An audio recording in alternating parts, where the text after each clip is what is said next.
अस्सलाम वालेकुम नाजरीन, आप देख रहे हैं मेरा यूट्यूब चैनल में हूं एहसन शहजाद। नाजरीन, बात करेंगे आज चौधरी परवेज इलाही के हवाले से और उस्मान बुजदार के हवाले से कि चौधरी परवेज इलाही की किसके साथ मुलाकात हुई और कहां पे मुलाकात हुई और टेलीफोनिक राब्ता किसके साथ हुआ।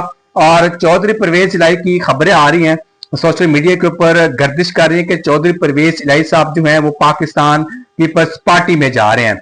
इसके हवाले से बात करेंगे और साबिक वजीर आला पंजाब जो है हमारे हैं उस्मान बुजदार साहब, उनके हवाले से भी बात करेंगे। उनकी भी खबरें आ रही हैं कि वो भी पाकिस्तान पीपल्स पार्टी में जाने को तैयार है। इनके दो मुतालबात हैं, चौधरी परवेज इलाही साहब का भी एक मुतालबा है और उस्मान बुजदार साहब का भी एक मुतालबा है कि इनको क्या मिलना चाहिए क्या नहीं मिलना चाहिए। इसके हवाले से भी बात करेंगे कि पाकिस्तान तहरीक इंसाफ को क्यों छोड़ना चाहते हैं दोनों, इन्होंने बड़ी कुर्बानियां दी हैं और वजह क्या है इस से भी बात करेंगे। इमरान खान साहब को 3 साल हो गए जेल में हैं। पहले बड़ी मुलाकातें हुई, सबकी खुफिया मुलाकातें हुई, अली अमीन गंडापुर साहब की भी मुलाकातें हुई। अली अमीन गंडापुर साहब जो है वो पैगाम लेकर गए हैं। आप भी खुशखबरी है पीटीआई वालों के लिए। अब खान साहब ने कहा कि मैं सोचूंगा और अपने आप को समझाऊंगा कि मैंने फैसला क्या करना है। सिर्फ और सिर्फ खान साहब ने फैसला ये करना है कि ठीक है, मैं आपके मुतालबात जो है मानूंगा और मुझे रिहाई मिल जाएगी और बुशरा बीबी सबसे पहले जेल से बाहर होगी, तब मुतालबात मैं आप लोगों के मानूंगा। ये भी खबरें आ रही हैं। और एक लास्ट मुलाकात हुई है जेल में, मैं अब उसका नाम नहीं लेना चाहता कि जेल में किसकी मुलाकात हुई है खान साहब की। और खान साहब ने कहा, पहली मर्तबा कहा कि जी मैं अब सोचूंगा इसके हवाले से कि मैंने क्या करना है। मगर इतनी पहले मुलाकातें हुई, खान साहब ने कभी जिक्र नहीं किया कि मैं सोचूंगा, मैं बताऊंगा, मैं फैसला करूंगा। मगर अब खान साहब ने कह दिया है कि मैं फैसला करूंगा और आप लोगों को बताऊंगा कि आगे मैंने क्या करना है क्या नहीं करना। समझ तो आप गए होंगे कि मैं किसकी बात कर रहा हूं। और दूसरी जानिब नाजरीन बात करेंगे गिलगित बल्तिस्तान की। वहां पे इलेक्शन हो रहे हैं और 60 अरब रुपए का फंड भी जो है वो जारी हो चुका है। और आज एक मजे की बात यह है कि काफी अरसे के बाद नवाज शरीफ जो है वो मंजर यहाँ पर आ चुके हैं और मीडिया के ऊपर गुफ्तगू की है। वहां मीटिंग में कौन कौन मौजूद थे, हमारी वजीर आला पंजाब मरियम नवाज साहिबा मौजूद थी वहां पे। उसके बाद वजीर आजम शहबाज शरीफ साहब वहां पे मौजूद थे, इसाक डार साहब वहां पे मौजूद थे।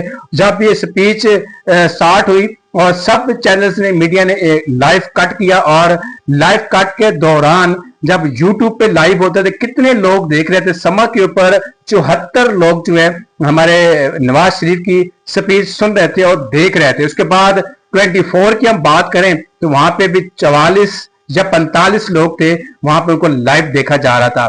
जियो की बात करें तो जियो के ऊपर भी मैक्सिमम 50 लोग या 60 लोग हमारे नवाज शरीफ साहब की स्पीच सुन रहे थे और देख रहे थे। ये इनकी पॉपुलैरिटी है।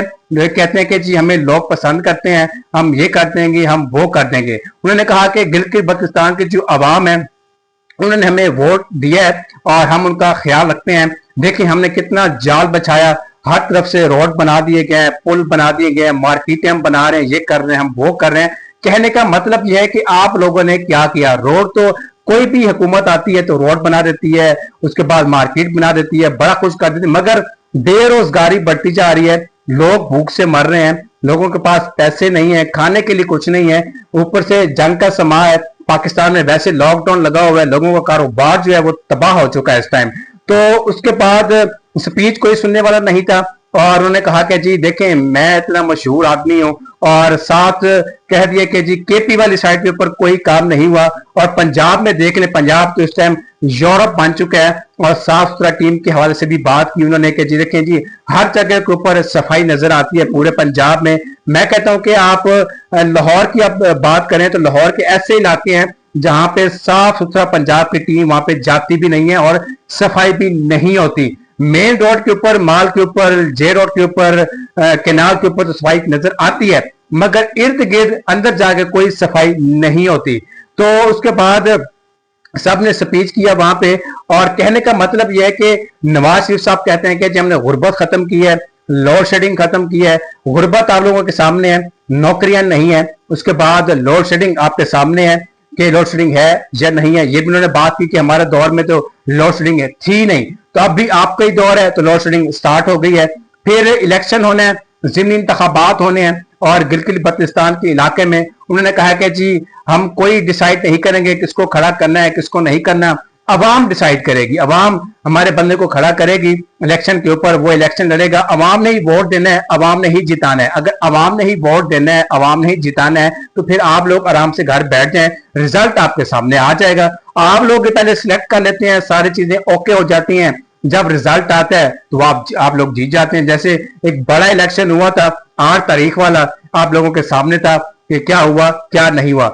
मैं कहना चाहूंगा नून लीग को कि अब वो हालात नहीं रहे, अब जो अवाम है वो समझदार हो चुकी है, अब अवाम को पता चल चुका है कि चोर कौन है और दूसरे लोग कौन है।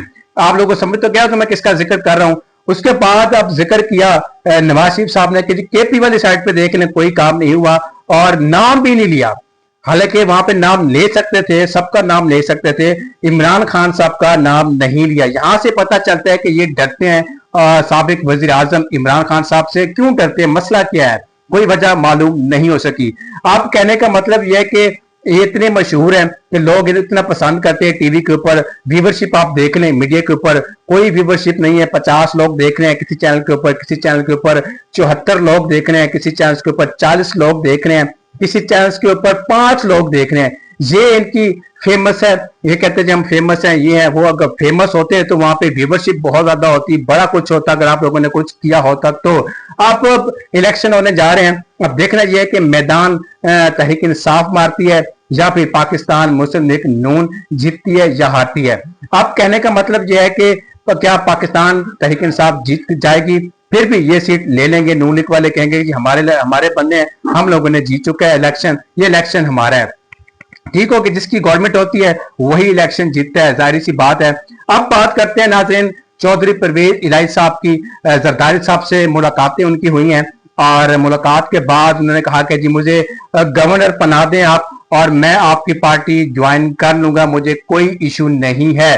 तो अभी बातें चल रही हैं और सोशल मीडिया के ऊपर भी कहा जा रहा है चौधरी परवेज इलाही साहब का कि जी पाकिस्तान पीपल्स पार्टी में जाएंगे और गवर्नर बन जाएंगे। अभी उन्होंने ये मुतालबा रखा है आसिफ अली जरदारी साहब से कि जी मुझे गवर्नर बना दें, मेरे ऊपर जितने भी केसेस वगैरह हैं वो सब के सब खत्म हो जाएं और मुझे गवर्नर बना दें, मैं आराम की जिंदगी गुजारना चाहता हूं। तो अभी जरदारी साहब भी सोचेंगे कि अब इनका क्या करना चाहिए, क्या पीपल्स पार्टी में लाना चाहिए या नहीं लाना चाहिए। मैं इस चीज पे हैरान होता हूं कि तहरीक इंसाफ में रहकर इतनी इज्जत मिली, इतना मकाम मिला चौधरी साहब को, अब क्यों पीपल्स पार्टी में जाना चाहते हैं। वजह क्या है, वजह सिर्फ और सिर्फ वजह यह है कि इनके ऊपर केसेस है और तंग होते हैं, इसलिए पाकिस्तान पीपल्स पार्टी में जाना चाहते हैं ताकि वहां पे जाके सुकून की जिंदगी गुजार सके। दूसरी जानब ये भी खबरें आ रही थी जी हमारे जो साबिक वज़ीर आला पंजाब हैं उस्मान बुज़दार साहब, वो भी पाकिस्तान पीपल्स पार्टी में जाना चाहते हैं। वजह क्या है, उनके मुतालबात भी सामने आए हैं। वजह सिर्फ यह है कि जी मेरे जो केसेस हैं ये खत्म किए जाएं, मैं पाकिस्तान पीपल्स पार्टी ज्वाइन कर लूंगा। जब ये दोनों आदमी चले जाएंगे पाकिस्तान पीपल्स पार्टी में, अभी खबरें आ रही हैं, बाद में पता चलेगा खबरें सच्ची थी या झूठी थी। जराये के मुताबिक ये कहना है कि पाकिस्तान पीपल्स पार्टी इन्होंने ज्वाइन कर ली है। अब देखना यह है कि गवर्नर ये बनते हैं या नहीं बनते चौधरी परवेज इलाही, उसके बाद इनके केसेस जो हैं ये खत्म होते हैं या नहीं होते, ये तो वक्त ही बताएगा। उस्मान बुज़दार साहब के केसेस खत्म होते हैं या नहीं होते, ये तो वक्त ही बताएगा। मगर इनको इतनी इज्जत मिली, इतना मकाम मिला पीटीआई की तरफ से, मगर सारा का सारा खत्म हो जाएगा। तो नाज़रीन ये आज की अपडेट थी।